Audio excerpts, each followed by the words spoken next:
National Press Club, AustralianSuper Chief Executive Paul Schroder. Mr Schroder will argue super in the second half of the 21st century could be as important to Australia as iron ore has been since 2000. AustralianSuper CEO Paul Schroder with today's National Press Club address.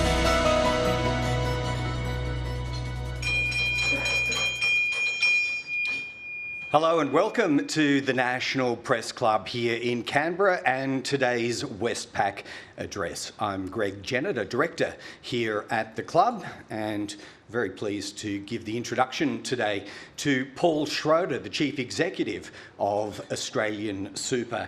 So after 40 years of maturity, many of you might have noticed that the nation's pool of ever-growing superannuation savings are attracting, well, probably historically high levels of attention right now from governments eyeing off its potential to invest more heavily in what are seen as worthy and significant projects for our nation, as well as the tax settings that apply to these funds, through to economists and advocates who are actively questioning or even worried about the uneven treatments and benefits accrued as between older and younger Australians. So that's the context in which we gather today. AustralianSuper is the largest in the country, and Paul can correct me in a moment, but I believe in the top 20 of pension funds globally, which gives you some idea of its scale and perhaps its clout when it chooses to enter debate on some of the issues I just touched on. Now, Paul's been running AustralianSuper as Chief Executive for 4 years, but that's only the most recent and most elevated position in an 18-year career with the firm. So it's fair to say you wouldn't find anyone more steeped in the way the system works and how it might work better to meet workers' retirement needs. So with that said, can we all please give a warm welcome to Paul Schroder, Chief Executive of AustralianSuper.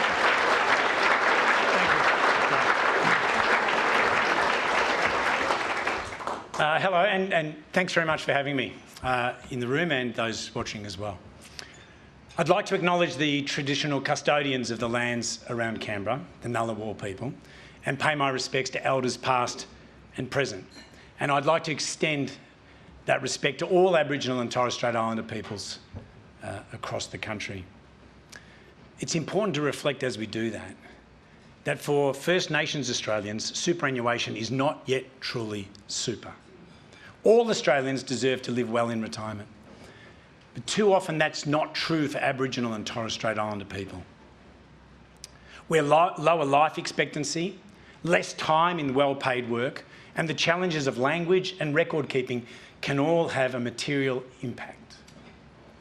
Thanks, Greg, for those very kind words, and everything you said was right, and to the National Press Club for inviting me to speak here today. I'd also like to welcome the fantastic Australian businesses in the room who we support through our investments, and for a number of key union people in the room today, as well as Tom McDonald's family. We're delighted to have our independent chair, Dr. Don Russell, and board directors Michelle O'Neill and Ines Willocks here today. Unions and employers represented in equal numbers on our board have been careful stewards of the fund for 40 years, and that partnership has been at the heart of success for members. Of all the people I'd like to acknowledge, I'd especially like to acknowledge all the AustralianSuper members in this room, and entirely happy to answer any questions you might have during the course of the afternoon, and for all those AustralianSuper members watching at home. Because Royal Commissioner Hayne said that you should first obey the law, I want to say this. The information I'm about to provide you today is of a general nature. I have not taken into account your personal circumstances, and so please don't act on anything I say unless you're a federal parliamentarian, and then please act on everything I say. At its heart, superannuation is two things: people and numbers, and they're two of the things that I love the most. And today there are two numbers that stand out for me: 1,000 and 580. 1,000 is the number of people on average who join AustralianSuper every day. 1,000. 580 is the number of them who will be Gen Z. Very young people entering the workforce. So 1,000 members a day and 580 of them will be Gen Z. So a member who joins today could well be a member of the fund next century. That's who I'm talking for today. Among them is 17-year-old Claudia, and she's learning the ropes at her local bakery. I spoke to her last week. Now, you might be surprised about this for a 17-year-old working in a bakery, but she told me she doesn't think that much about her retirement. Then there's Bashir. He's a security guard, and I met him at an office in Sydney, Surrey Hills actually, just the other week. And he rushed towards me and he said, "I think you'll be proud of me because I've been a member of AustralianSuper for 25 years. Now, he's a little closer to retirement than Claudia. And Bashir, he spells his name with a C, not an S. He's one of 11 members called Bashir in the fund. So there's 3.5 million members, but 11 of them are called Bashir. And he's likely to be part of 2.5 million people. 2.5 million people who'll retire between now and 2035. Now, 2.5 million people, that's more than the combined populations of Adelaide, Canberra, Hobart, and Darwin retiring in one decade. So imagine that.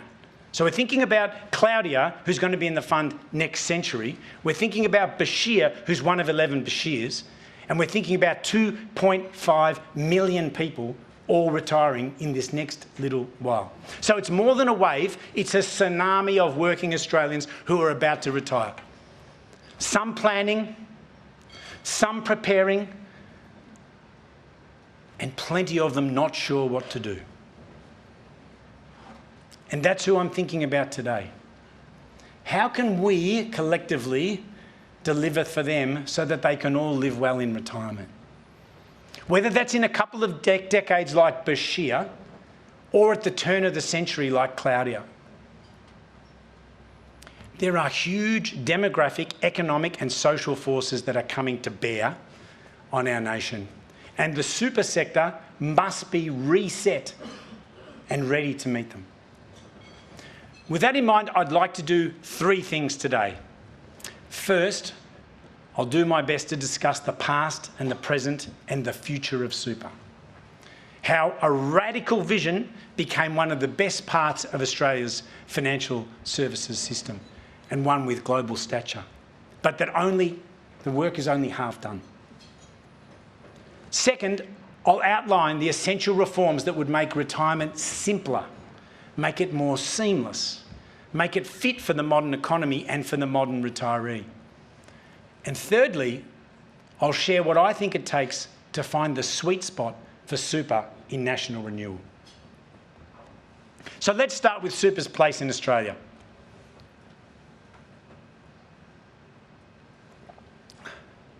Australian superannuation is unique. It's an Australian invention. It's like Australian rules football. We didn't invent retirement, of course, but no one plays football or does retirement like we do. No one. Most other countries have treated retirement as a liability to be minimised, a cost. But we treat retirement as an asset to be maximised, and it's working. It was a radical idea started by unions, which became a joint social project, where a visionary federal government legislated a system that has allowed Australians, their employers, unions, governments, funds, and the regulators to all work together to create a source of wealth and prosperity for Australians. Now, before I said I love numbers, and here's a few more. Australians have more than $4 trillion in the superannuation system. More than $4 trillion. We're the 55th largest country in the world by population, but we have the 4th largest pool of retirement savings. And soon, we'll be the 2nd largest in the world. Not bad. They are really big numbers. and we should take them seriously because they really mean something. Super scale enables us to create wealth and prosperity for working Australians and to underpin the Australian economy. The scale of super allows us to invest in productive businesses and infrastructure and to diversify the economy. By 2030, we forecast that AustralianSuper's investments in Australia could easily exceed $250 billion. Just sometimes billion just flies out a bit too fast, right? That's $250,000 million, about 9% of GDP. So the scale of super means Australia now has a pool of unleveraged capital that's larger than the entire banking sector. Super's scale means we have a natural stabiliser in volatile times. That stabiliser can and has helped steady the financial system as a counter-cyclical investor in market downturns. For example, during COVID, we poured liquidity into businesses where it was needed, and we stepped in to cushion market shocks. We did that to create opportunities for members. And the net result was more stable and more effective markets, which is also to the benefit of members. In addition to all that, super scale has helped make the government-age pension sustainable for the long term. Now, I know there's a lot of backwards and forwards about some of these things, but here's a really important perspective. Australia now spends 2.3% of gross domestic product on age pensions. Now that compares with 9% and more for many other developed nations. So 2.3 versus 9. Those countries are steadily increasing their pension spending as their populations age, but Australia is doing the exact opposite. So the government's intergenerational report highlights that as we age, as a nation, more Australians will have more money in retirement and the call on the federal budget will continue to fall. Well, and what's not to like about that? We're getting older, we're getting richer, and the call on the government is lower. And that's what the scale of super enables. More money and more choice for individuals, and more productive capital for business. More resilience in a crisis, and less demands on the government coffers. It truly is an economic and social policy success in global terms. The hard work of Australians, plus the super sector's investment skills, means that national nest egg is expected to double to $8 trillion by 2035. And that growth and scale opens the door to greater prosperity for more Australians. We now have more people with more savings approaching retirement than at any other time in the history of our nation. So once, Australians only had their wages. And now many have a significant financial asset in their superannuation. Something else that's lost is that the superannuation guarantee has made Australia fairer. Over the last 20 years, it's tripled super coverage amongst the lowest income retirees. And it's delivered super income growth 5 times faster for middle earners than for the wealthiest. So this transformation, the creation of an asset that has all of these advantages for individuals and for the nation, that hasn't gone unnoticed. The rest of the world has noticed. And the rest of the world has noticed for important reasons. Firstly, that Australian rules retirement has truly assumed global scale. And we now have a dozen globally significant funds in the country, a dozen. AustralianSuper, of course, is the largest, and last month we hit $400 billion in members' retirement savings. $400 billion. It's true, Greg, we are in the top 20 pension funds in the world. And on the current trajectory, we expect to break into the top 10 by 2035. At that point, 8th or 9th largest in the world, we'll be managing $1 trillion for 5 million members. In light of that scale, it's understandable that Australian super funds are also going overseas and judiciously buying ports and airports and roads and energy infrastructure. They're buying data centres, shares, bonds, property, and shipping the returns from all of that global investment back to members here in Australia. So as we like to say, global investing for domestic beneficiaries. Global money for Australians. Australia is now one of the few countries in the world that exports equity capital. And that means that we invest more overseas than we borrow. And that's a key reason why Australia's net foreign liabilities, the balance sheet measuring how much we owe overseas against how much we own, that number more than halved between 2016 and 2025. So super is helping fund a better future for the nation. And this trend is expected to continue. Our economy was built off the sheep's back and expanded by the ore that we dug out of the ground. And capital exports could drive our future prosperity. The super system is the envy of the world. Policymakers and financiers across the world are talking to us about what they can learn from our system. I think we should all step into that, right? I don't think we should just let that slide past. We should take pride in the efforts, the collective efforts by so many people through the decades that have gotten us here. The world sees these impressive numbers and this great achievement. They actually are shocked when we meet them. They're shocked to believe that we've built it. They are impressive numbers, but they're not the numbers that I and the board worry about the most. You see, AustralianSuper is not the board. It's not the chief executive.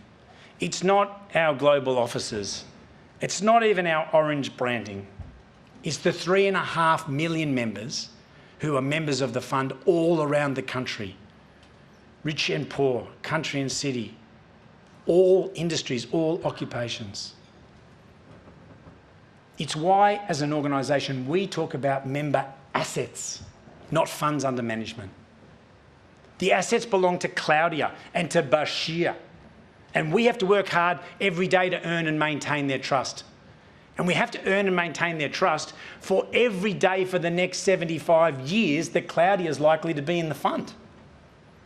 And that we, all of us who have the privilege to work for AustralianSuper, we participate in domestic and global markets on their behalf, on behalf of Bashir and on behalf of Claudia and on behalf of all the other AustralianSuper members around the country. And that means that Claudia and Bashir, through their super, can invest in some of the world's best companies and the world's best assets. And then they can earn more money, risk-adjusted, than they ever could on their own. Just as an example of that, and this is not just true for AustralianSuper, this is true for Damien's fund and all of the other great funds, ART, others in the room, CBOS, all these great funds. If a super fund member had $25,000 in a diversified investment option, earning 7.5% per annum, 25,000, 7.5 over 25 years, it's now worth $150,000. Right? The beauty of compound interest and relative outperformance. 25 becomes 150 over 25 years. Now, just to think about AustralianSuper in that context, since the year 2000, AustralianSuper as an entity has generated $185 billion in earnings for members. So AustralianSuper as an entity since 2000 has earned $185,000 million in collective investment earnings for members. So, when the super guarantee finally reached 12% on the 1st of July, the sector reached a long-awaited milestone, the compulsory contribution target set by Paul Keating and supported by successive governments. That means that Claudia, in a few years' time, when she finishes school, and assuming she follows her dream of becoming a vet because she loves animals, she can work full-time at 25 and, based on standard assumptions, and those assumptions are available for anybody who'd like to check later on, potentially achieve a super balance of around $900,000 when she retires at 67. Now, that nest egg of about $900,000, that will give her an annual retirement income of $58,000 in today's dollars over 25 years when combined with the current age pension entitlements. That's about 77% of her after-tax salary. So that's not just a policy win, that's a kind of a social vision fulfilled. All of those greats of the 80s and the 90s, and maybe even the 60s if you go right back, who said this could happen, it has now happened. And at this point, we could say, job done, very good, lots of money to members, job done, finished. But I totally disagree with that. At the risk of being way too grandiose, to borrow from Churchill, the 1st of July was not the beginning of the end, it was the end of the beginning. And we, all the people in this room, all the people around this system, have much work still to do.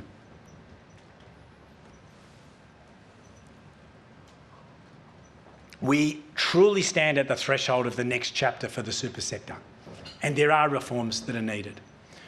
We have become a world leader in the accumulation of retirement savings, and we must become a world leader in the delivery of retirement incomes. To start, we should let go of outdated notions of retirement. You know the ones. Ageing man gets gold watch, handshake, heads off into the sunset, never to work again. I'd say those days are pretty much gone, if they ever really existed. Retirement now is more dynamic, more transitional, and often includes a return to work, whether out of choice or out of necessity, and often a return to a different type of work. Every society and most individuals have worried about how they'll be looked after in old age. The next challenge is clear. Millions of Australians are approaching retirement, and they're doing so with higher balances as they're approaching retirement, longer life expectancies, and more diverse retirement plans than ever before. But actually, the system hasn't kept up. It's too complex and it's too difficult to navigate. Less than half of Australians feel confident about retirement. Only 1 in 2 apply for the age pension as soon as they're eligible. And more than 70% of people want their super fund to help them with the application for the age pension. The whole system should be about simplicity and dignity. Today I'm calling for changes to the law so that Australians can easily move back and forth between work and retirement, between saving their money and spending it. Many people won't know this, but currently the system requires members to open a separate account, a separate retirement account, if they want to draw down an income. And another one if they want to keep contributing. Essentially, just how stupid is that? So for Bashir, that would mean 2 accounts, that would mean 2 sets of fees, and just far too much hassle. Why do I have to do that? I think a streamlined system is a really obvious solution, one that helps Australians from their very first job all the way through to their final years. One that allows contributions and drawdowns to coexist seamlessly, their money in and their money out, working, retiring, saving, spending. And why can't a pension account also integrate with the government age pension? You could make the whole thing so much easier. So we've been talking a lot about deregulation and lifting the burden. Well, let's lift the red tape for all those approaching retirement. I would also like to say that members shouldn't have to apply to join retirement like they would a gym or a golf club. You know, to join an Australian super pension, you've got to make an application. So you've been a member of the fund for 40 years and then apply to get a pension. It shouldn't be like that.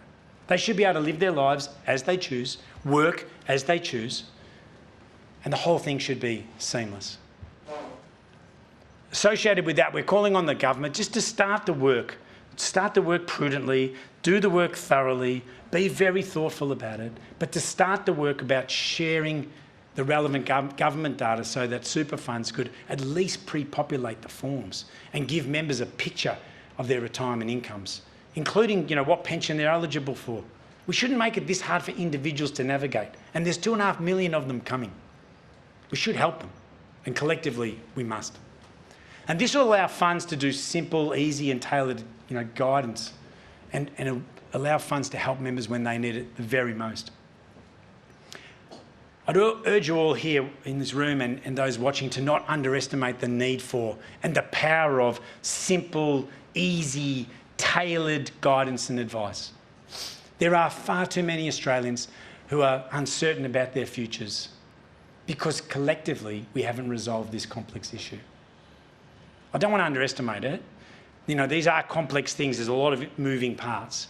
But I think we have to have the will and the effort and the energy to do it because they're practical and they would make a meaningful difference to the 2.5 million Australians who are about to retire.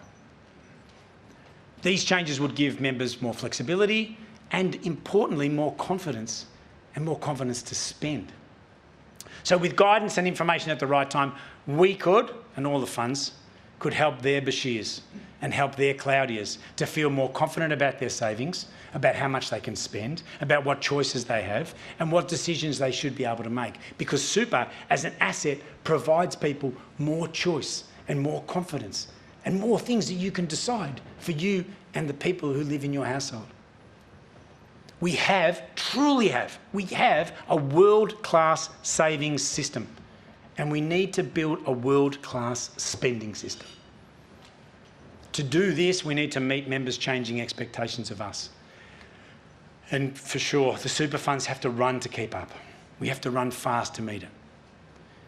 Members want very strong returns. They want personalised guidance. They want secure digital tools. And they want all of that in an app in their pocket. And they also want it at a very competitive price. And they also want it from institutions that they fully trust who always do the right thing all of the time. And they want to be able to do all of that all day, all night, anytime, anywhere on the globe. And the 1992 retirement system wasn't really designed for that. It was a piece of genius, but it wasn't designed for that. At inception, super was a visionary savings system, but it wasn't built for the complexity or even the style of the retirement in the modern workplace. And certainly the service model wasn't built for that modern world. So just like in 1992, we just don't know what the world's going to look like when Claudia retires in 50 years' time. And it's absolutely the case that the way we serve members today will not last the distance to the next century. We need to reset our approach to retirement, guidance and advice. At AustralianSuper, we are on a mission to transform member services and to boost the financial literacy and retirement readiness of Australians. And I'm glad to say that we're doing that in conjunction with all of those great funds who are part of Super Members Council. Our goal is to provide each of the 5 million members we expect to have in 2035. So we expect to have 5 million members in 2035. And we want to provide each of them, every one of them, with personalised guidance. And of course, AI and quantum computing will have a big role to play in that. Because guidance, and I really love that word, guidance, just helping people make good decisions that are in their interests, that's no longer a luxury, it's an expectation. And we know for people like Claudia, it will make a huge difference to their balance. And if you make a huge difference to their balance, you'll make a huge difference to their life in retirement. As part of Super's next challenge, next chapter, we also need to work to solve the inequities within the system. Many Australians, particularly women, have missed out on contributions during interruptions to their paid working lives. And others, gig workers, people from non-English speaking backgrounds, Aboriginal and Torres Strait Islanders, all those with unpaid super, they still miss out in a range of different ways. So hitting the 12%, that is unbelievably important. And for the people who dreamed it and for all the people who supported it, it's a very, very important milestone. It gave us a universal benchmark. The challenge now is to ensure that every Australian, regardless of when they started working or how they work, can catch up to the equivalent of 12%. We need to think of that 12 as kind of the fair standard that every worker should be able to reach, not just some. Universal super should be just that, universal. I want to step deliberately into this discussion and say this, that as a part of that, you need to recognise that tax concessions are central to the success and fairness of superannuation. They're not giveaways. They're not foregone consolidated revenue. They're part of the long-term social contract that encourages Australians to save for their retirement. And the deal here is really simple. I lock my money away for 40 years to fund my future, and in return, the government gives me concessional tax arrangements. Now, just to give you some idea, because I can see people's eyes glaze over when you talk about super and tax and concessional and post-tax and past. It's just... So broadly speaking, the system's based on this. You get taxed 15% on the way in on contribution tax, and it's double that for high income earners. And then you get taxed 15% on the earnings in there, but really the effective tax rate is about 6 or 7. So 15 on the way in, 6 or 7 once it's in there. And if you think about tax more broadly, income tax more broadly, the take is about 24.6, a bit under 25%. So in super, 15 on the way in, 7 once it's in there. In the general community, taxes are just a bit under than 25. So it's concessional. But that's the whole point. I lock it up, and in return, I get a tax concession. Tax concessions, they're incentives designed to reward long-term saving and to reward somebody building a nest egg so that in the future they've got more choices and there's less burden on retirement for future generations. As the system matures, these concessions, they've become more targeted and more equitable. Some of the previous successes have been ironed out by successive governments. So I note Wayne Swan being in the room. When he was the Treasurer, he introduced a number of initiatives that made the super tax concessions. I think the broad concession is great. How it gets distributed, that's a matter for governments of the day. But they ironed out some of those excesses with tighter contribution caps, with higher contribution taxes for high income earners. Josh Frydenberg introduced the transfer balance caps in retirement. There's been a successive run of things that have sharpened up the equity. And I think that reviewing tax thresholds for both high and low income earners is just a continuation of that evolution. A point that's kind of missed in the discussion too is that when you talk about intergenerational fairness, which I'm happy to deal with during the course of this afternoon, it's important not to overlook that a lot of older workers had low or no super guarantee contributions during their working life. So policymakers, regulators, the super industry, we must continue to evolve the system to make it more sustainable and more equitable, for all. But the idea of concessional tax arrangement, it's central to the deal. Don't mess with the central deal. That brings me to the third area I really wanted to discuss today, and that's super's role in national renewal. Super has invested in critical productivity enhancing infrastructure for decades. We have invested in it for decades. When you travelled here today, you may have done that on a toll road in Brisbane. You may have, I don't know if you did drink a cup of coffee at Sydney Airport, but you may have charged your car on an energy network that we invest in. And it's no small thing that these businesses and dozens of others, through their funds, are owned by Australians through their funds. And that the returns from those assets go back to members. That's no small thing. At the Treasurers' Roundtable here in Canberra a fortnight ago, that really underscored that as a country we're living at an inflection point for the future of the nation.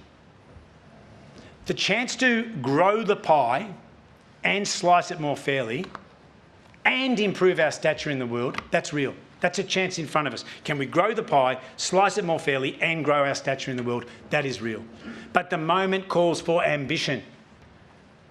Now, this may be slightly controversial, but I think that the reform agenda and the need is probably greater than the reform need of the 1980s and the 90s.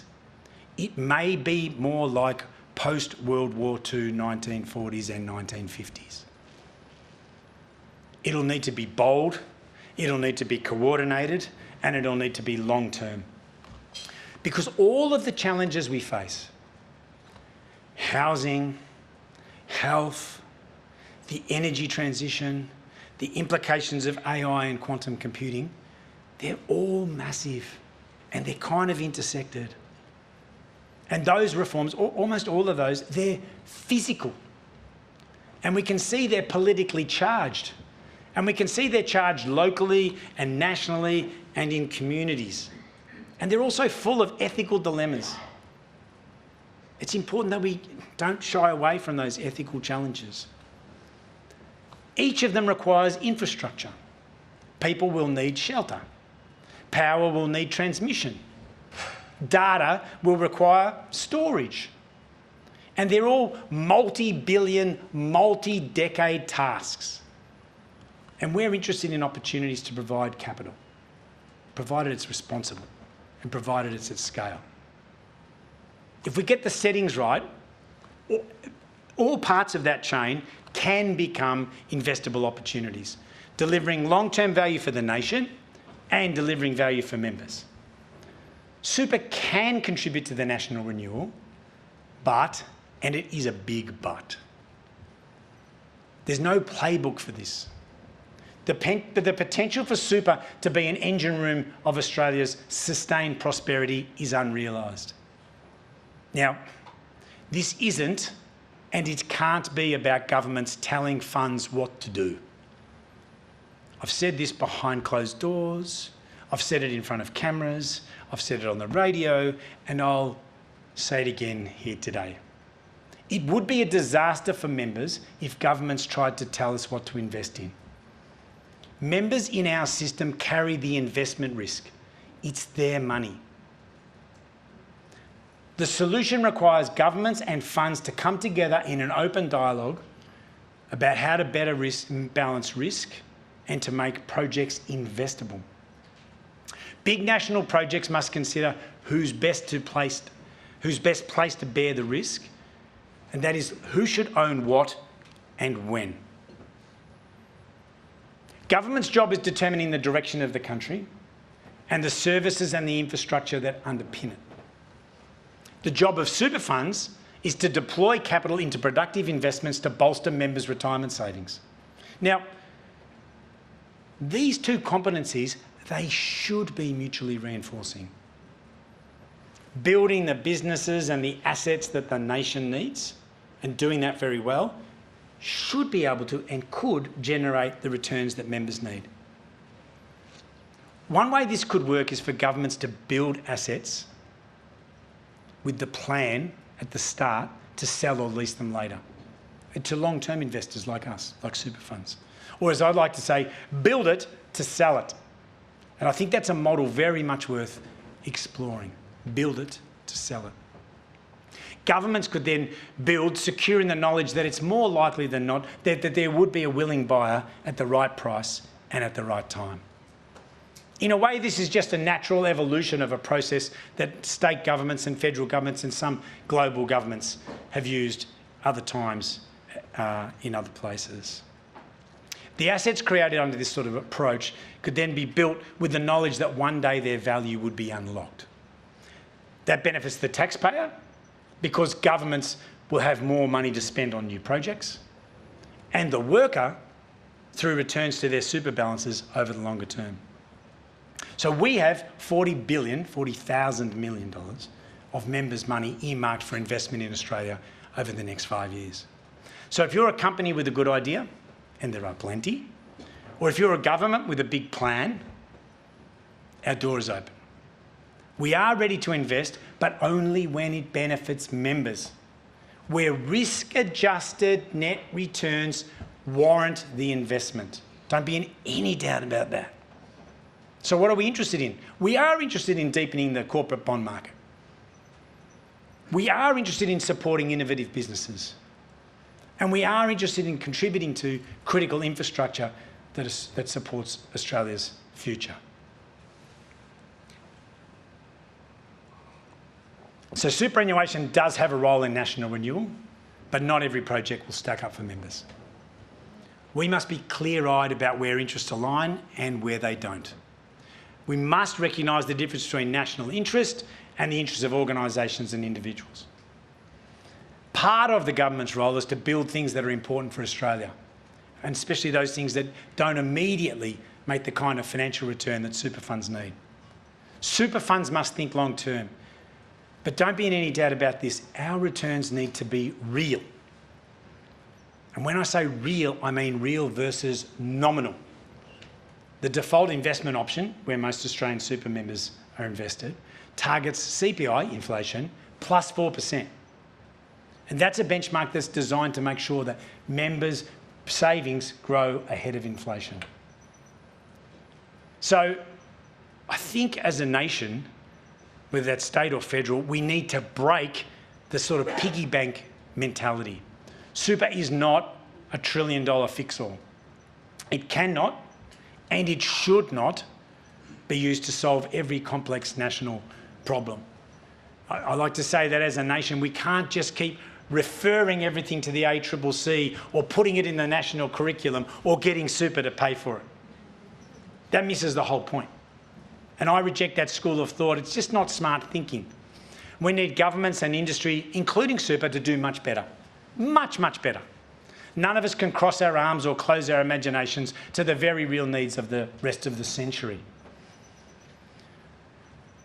My call here is a caution for every parliament, state and federal, over the next 75 years between now and when Claudia retires.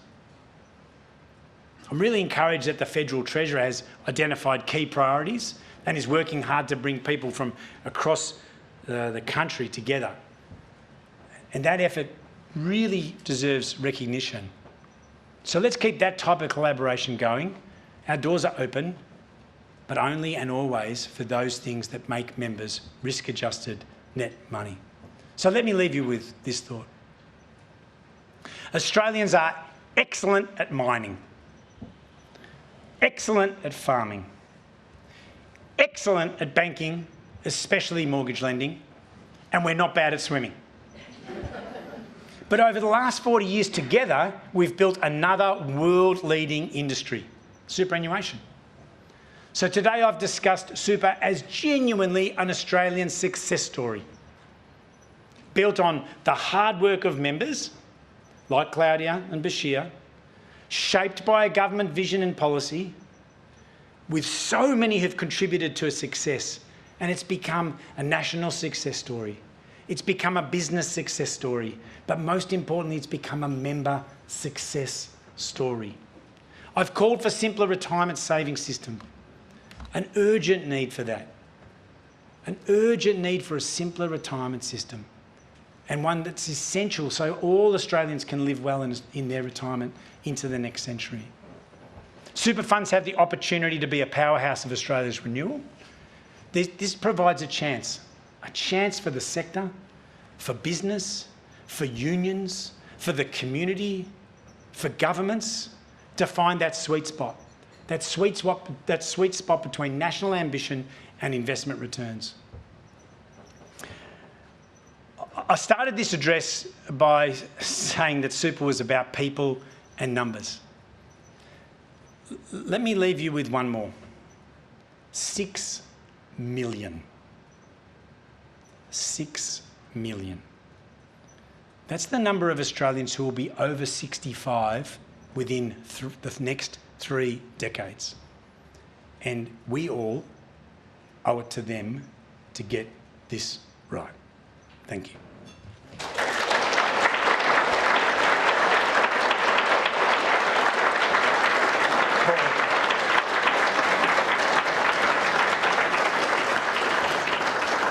Thank you, Paul. You've given us some big ideas to explore there. I am conscious of the fact that it is a sitting week. That makes televised time finite, and I think some of the colleagues in the room might need to get up to the hill before too long. So we will get to you very shortly, colleagues down there, Phil Curry included. But just a quick one from me. You've delivered a strident defence of concessional tax treatment here today.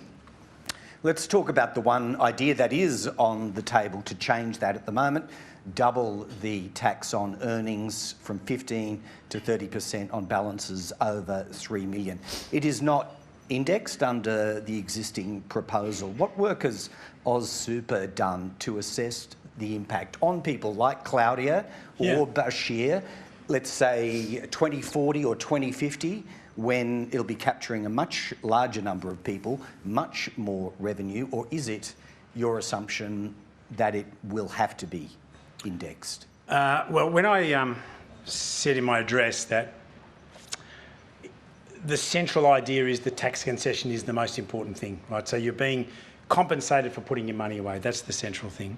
I also said that over time, governments have refined things and they'll continue to refine things, and that's appropriate. If you look at the $3 million proposition, it's kind of logical that very high income earners and very large account balances could be taxed differently. I think that's kind of logical. But if I was going to spend any time thinking about tax treatment, I'd be more focused not so much on the high income earners, but on the lower income earners. So I said that at the centre of this is a tax concession to help you with money that you're locking up to your retirement. There is a group of people who earn between $39,000 and $45,000 who don't enjoy the same tax concession as the rest. And if I was going to be providing any guidance to the government, I'd be saying that's the group caught by what's called a low income superannuation tax offset. Those people should be compensated more. So I think there's legitimate for government to think about these things and refine things. And I'm not really too stressed about the 3 million. But I think if we're going to use energy and time, I'd be thinking about lower income earners rather than higher. Okay, I understand. All right, with no further ado, Phil Curry from the Australian Financial. Thanks, Greg. Thanks, Mr. Schroder. Two-part question, if I may. Just in continuation of that answer, I'd like your views on the taxing or the feasibility or otherwise, in your view, of taxing unrealised gains as part of the Division 296 tax proposal. And could I just ask you, in reference to your sort of comments on nation building and so forth, there was discussion at the Economic Roundtable about changing the super fund performance test to make it easier to invest in housing, green energy projects and the like. Could I get your views on that as well, please? Sure. On the issue of unrealised gains, it's funny how phrases get thrown around and people don't really know what it means.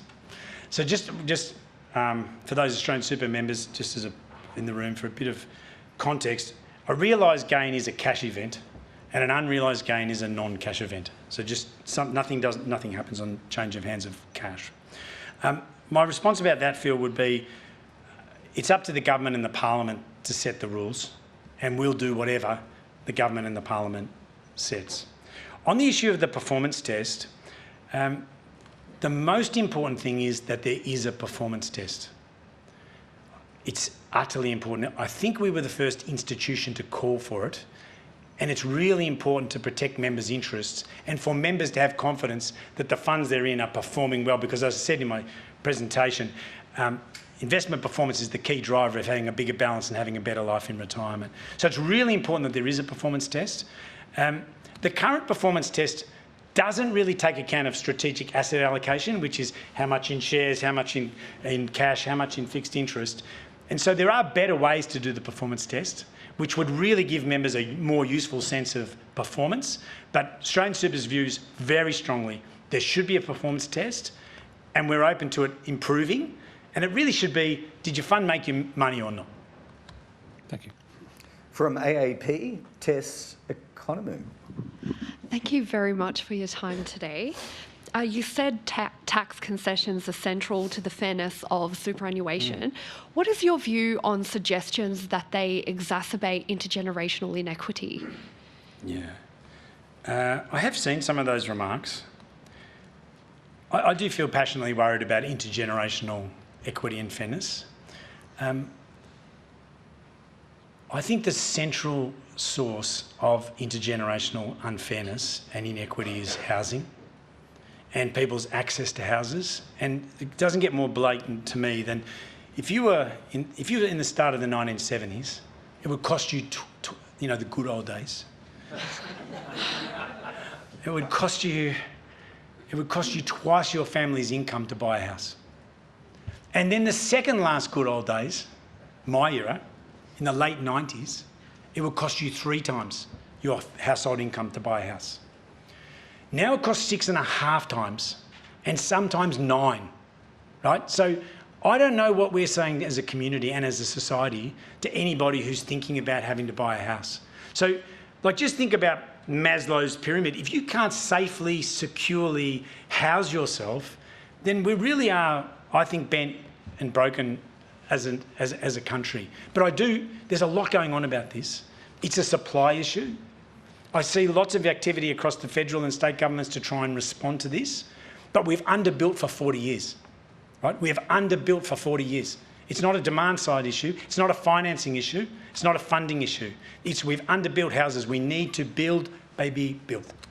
And when people talk about tweaking or scaling back some of those concessions to make it easier for people, say my age, to buy homes, what do you think about that? Yeah, I think it would be immaterial to solving the problem, firstly. And second of all, why should a young person have to decide between super and a house, right? The problem is you should have a house.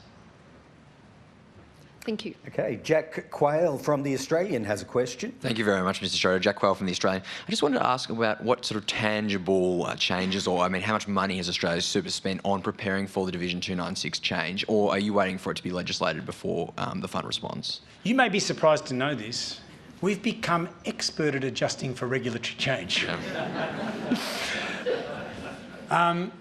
And we just think of it as a constant state, right? We have to budget for it every year. We have experts deep in the system to make sure we do a very good job of trying to meet all our obligations. And so we haven't spent a lot of time thinking about one particular change. Just to, the fund is a global fund. Yeah. It has 2,000 people on 4 continents in multiple time zones. And so we are thinking about obligations in all of those jurisdictions at all times. So there's always cost associated with regulatory change. And we think it's great if government, like I was at the Treasurer's investor roundtable a couple of weeks ago, and there was a really great discussion there from APRA and ASIC, which I really welcome, which was how do we just think about the net benefit to the community? Because there's costs involved, there's effort involved, but there's also upside provided you do it correctly. So yeah, it'll cost a bit, it'll take a bit of effort, but for us, it's kind of like the cost of doing business and just par for the course. Okay, thank you. Right, Alex Vigovic is here from Connexus. Thank you, Chair. Paul, you reflected at the outset about that incredible growth trajectory that you're on, $1 trillion in assets under management in a decade's time. As you say, that allows you to invest in potentially lucrative assets all around the world on your members' behalf. It gives you that scale. On the flip side, it also arguably introduces some systemic and operational risks, and it gives you an outsized influence over the national economy and share market. So how do you think about those emerging risks that inevitably accelerate as you grow? And is it in the national interest for individual organisations to manage that much capital? Oh, I don't know if I'd love your word outsized. But Alex, the way we think about it is like this. There's 441 members in the fund called Tatiana, and 35 of them are cleaners. And her average balance is $53,000. And our promise to her is that if she puts her assets together with all of the other people in the fund, she'll be able to buy assets and hold assets and make money from assets and get great advice in a way she never would have been able to before. And that is the central beauty of super. So I would just reinforce the idea that the scale of super gives Tatiana chances to invest like a trillionaire in New York that she would never have as a cleaner in Brisbane. Thank you. Michael de Percy from Spectator Australia. Thank you for your address. You said that the 1992 super system hasn't kept up with changes in Australian society, and given that AustralianSuper is the largest Australian fund, it actually has equal representation from unions and employers, despite only 13% of Australian workers now being pardon me, union members. Now, in 1992, that figure was 40%. How do you respond to concerns that this historical structure inherently embeds a union bias, potentially prioritising union agendas over the diverse interests of contemporary workers? And will AustralianSuper be modernising its governance structure to match these societal changes as you are asking the government to address? Thanks for your question. It's a great strength of AustralianSuper to have an equal representation model, and it's part of the secret sauce of the success of the fund. One of the glorious things about it is that the ACTU and the AI group are represented on the board, and they have amongst themselves the most complicated and difficult contests about all manner of issues. But when they come to the board table, they only ever ask me to do three things.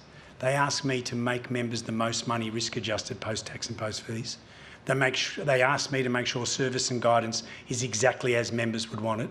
And they ask me to make sure that we manage the risk and seize the opportunities that come from those two things. So rather than the way you've characterised it, I'd characterise it as a great strength, and one where, of course, the funds and the boards need to have the best people around the table. And as Commissioner Haynes said in the Royal Commission, it's not so much how you got to the board, it's how you collectively act, the skills and the experience and the capability that you bring to the board when you're there.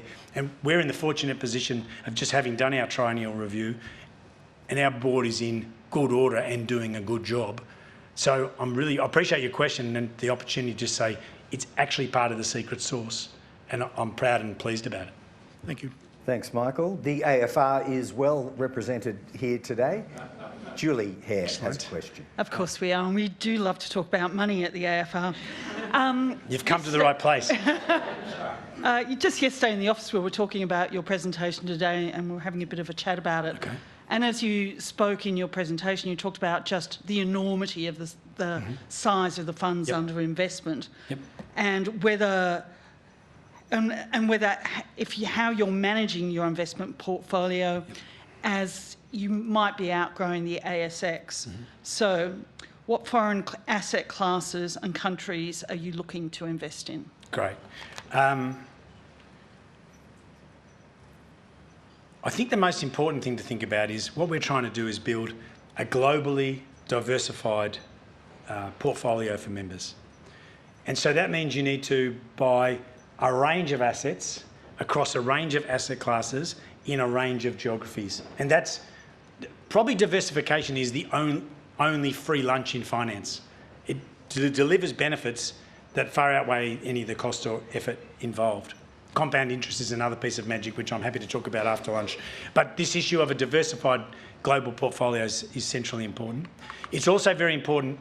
I don't think about outgrowing the ASX as a problem. I think growing scale and giving members exposure to global markets and the opportunities that come with currency is fantastic. We're very, very significant investors in the Australian economy. We're very, very significant investors in the Australian ASX. I'm dying for someone to ask me a question a couple of years on about whether we should have sold Origin to Brookfield or not. Trading at about $12.50 when it was trading at $9.50, and we've made members $1.37 billion since we made that decision. Thank you very much. I'm happy to talk about that if you'd like to. So we invest heavily in Australia, and mostly we make good decisions in Australia. We invest heavily globally, and mostly we make good decisions. But our exposure to assets is pretty much the same as here.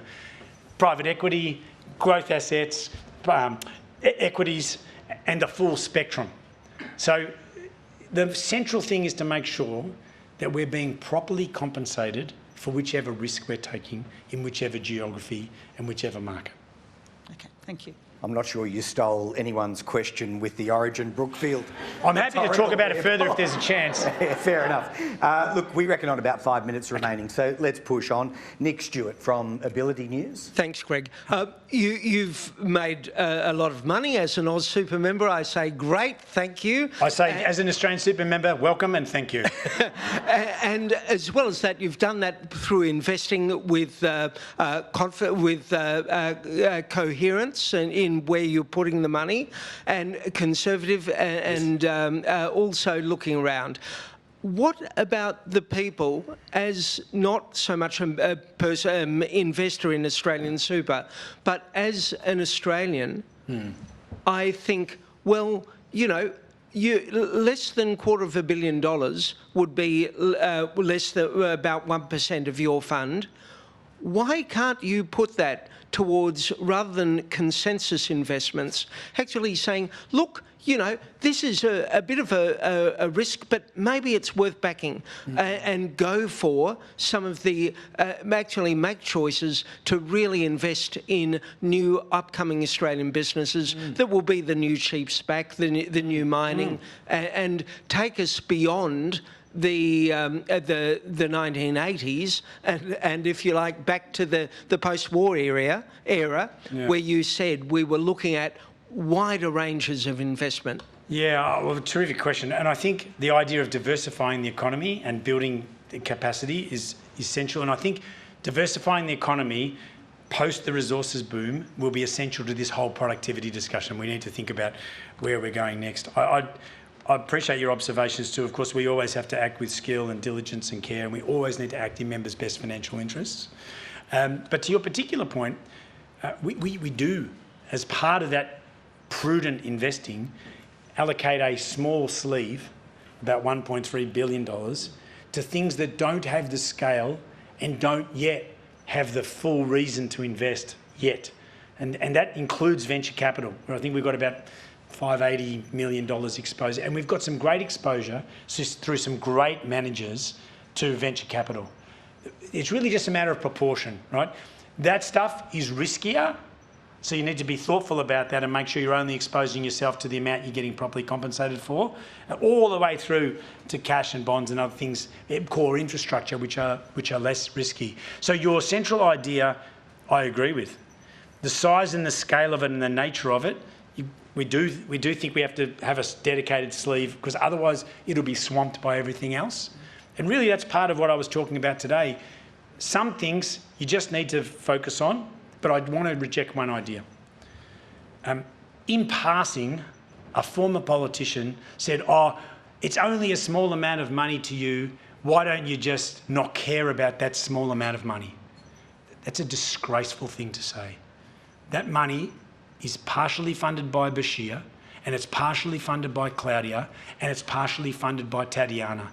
So every cent matters, and if it's intelligent and it's thoughtful and you're being rewarded for the risk you're taking, terrific. Just to flip that around a bit, Paul, I might just close out with one of my own questions again on build to sell, noting that we are arguably in a more turbulent global security environment at the moment. Some of the nationally worthy projects, data centres, high-speed rail, a port, maybe an airport, an electricity transmission network, might require foreign investor restrictions in the future.